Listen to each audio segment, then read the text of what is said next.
Latest updates ఎప్పటికప్పుడు పొందడానికి big TV WhatsApp channel follow అవ్వండి. లింక్ డిస్క్రిప్షన్ లో ఉంది. Welcome to big TV. ఈ రోజున బిగ్ టీవీ స్టూడియోలో ఉన్న వాళ్ళని ప్రత్యేకంగా పరిచయం చేయాల్సిన అవసరం లేదు. మనతో దువ్వాడ శ్రీనివాస్, దివ్యల మాధురి. నమస్తే శ్రీనివాస్ గారు. నమస్తే సార్. మాధురి గారు బాగున్నారా? ఇలాగ రెండు పేర్లు అంటే దువ్వాడ శ్రీనివాస్, దివ్యల మాధురి అని రెండు వేరువేరుగా కాకుండా ఒకే ఇంటి పేరుతో పిలిచే రోజు ఎప్పుడని ఏమని చెప్పగలుగుతారా? లీగల్గా ఇంకా కోర్టులో డెసిషన్స్ ఉన్నాయి కదా సార్. కోర్టు నిర్ణయం వచ్చిన తర్వాత అప్పుడు ఫర్దర్ మీరు అనుకున్నవన్నీ. ఎంతకాలం వెయిట్ చేద్దాం అనుకుంటున్నారు? అది దైవాధీనం, కాల నిర్ణయం అండి. దానికి ఎవరు చెప్పలేం. అంతవరకు నేనైతే దువ్వాడ మాదిరిగానే ఉంటున్నాను, ఉందాం అనుకుంటున్నాను ఫ్యూచర్లో కూడా. ఆల్రెడీ దివ్యలు అనేది సైడ్ చేసి దువ్వాడ మాధురి, రైట్.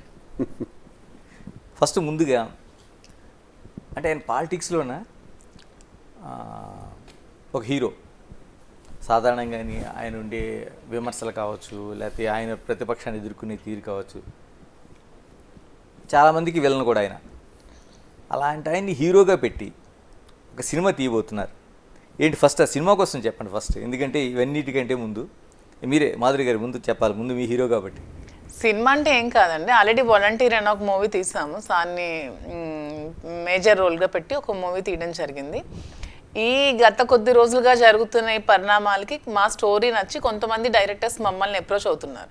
మీ మూవీనే అంటే సార్ బయోపిక్ని స్టోరీగా మూవీ తీద్దామని వస్తున్నారు. ఇంకా జరుగుతున్నాయి మాటలు, త్వరలో మా మూవీ అయితే వస్తుంది.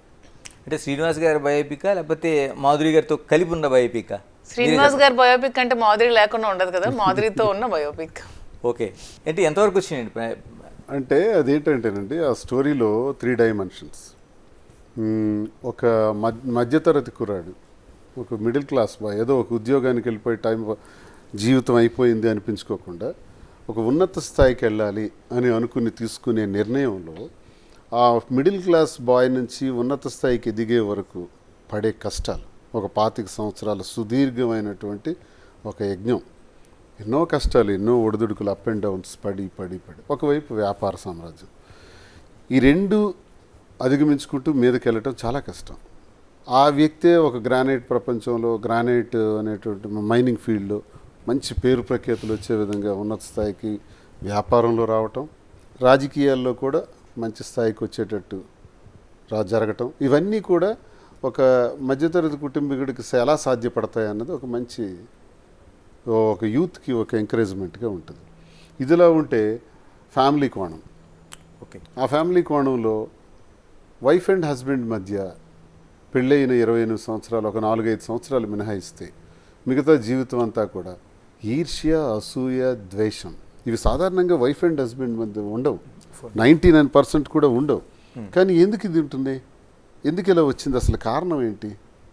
అసలు ఇలాంటి ఈగోస్ ఏంటి? వైఫ్ అయితే ఏంటి, హస్బెండ్ అయితే ఏంటి, కుటుంబంలో ఎవరైనా బాగుండాలి, కానీ ఎందుకు ఇలా వచ్చింది అన్నది ఆ కుటుంబంలో జరిగేటటువంటి సంఘర్షణ, అదో కోణం.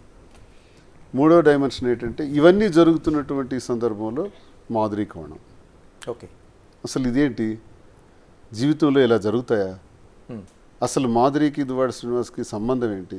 ఈ సంబంధం ఒకవేళ ఉండేటప్పుడు ఎలా దీన్ని కంక్లూడ్ చేయటం, పబ్లిక్కి, ప్రజలకి కన్విన్స్ చేయాలి, ఫ్యామిలీ కోణాన్ని కన్విన్స్ చేయాలి, ఒక మిడిల్ క్లాస్ బాయ్ కోణాన్ని కన్విన్స్ చేయాలి, అలాగే ఈ ట్రాక్ని కూడా కన్విన్స్ చేయాలి. కన్విన్స్ చేస్తూ కంక్లూడ్ చేయాలని ఈ స్టోరీ తయారు చేయడం జరుగుతుంది.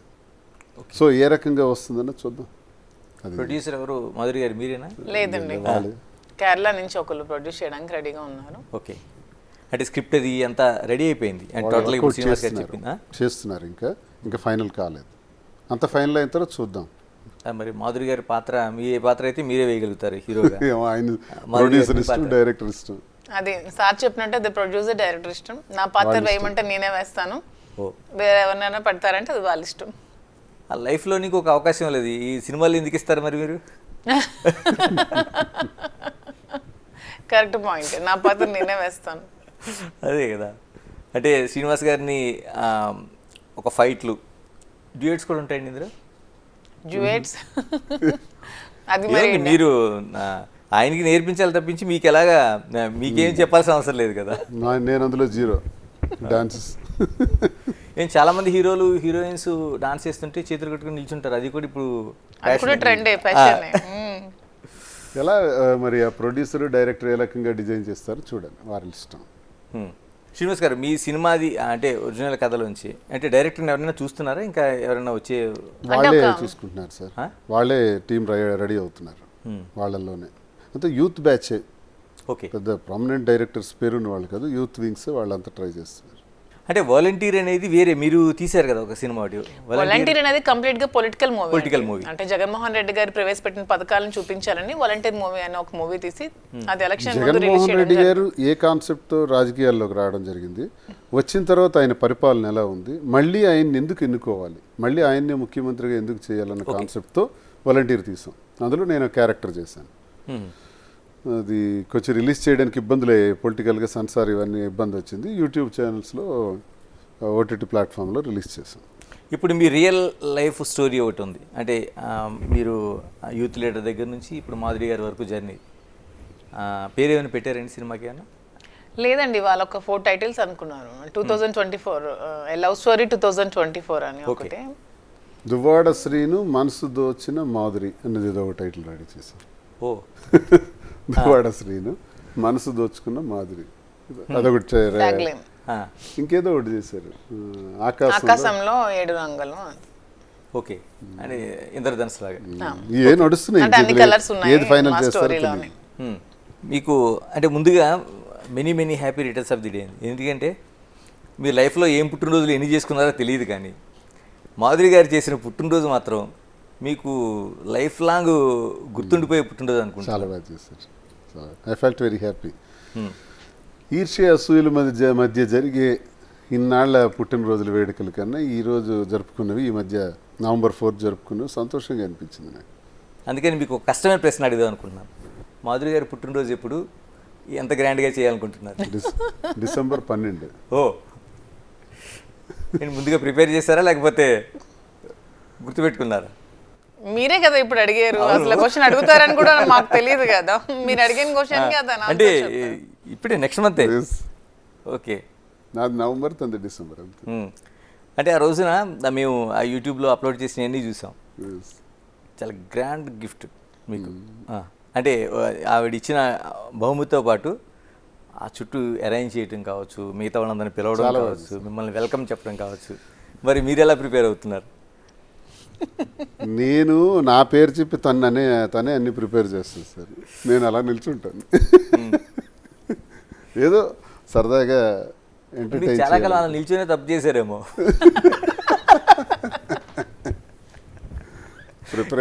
మీరే చెప్పాలి. అంటే మేబీ అయ్యుండొచ్చు, కానీ అతను సర్ప్రైజ్ చేస్తాను అలాంటివన్నీ అలవాట్లేదు ముందు నుంచి. నేను కూడా ఏం ఎక్స్పెక్ట్ చేయట్లేదు. సరదాగా ఉంటాం, చేసుకుందాం. మంచి జీవితం కదా, అనుకున్న జీవితం, కోరుకున్న జీవితం, బాగా చేద్దామని. For more videos like this, subscribe Big TV channel.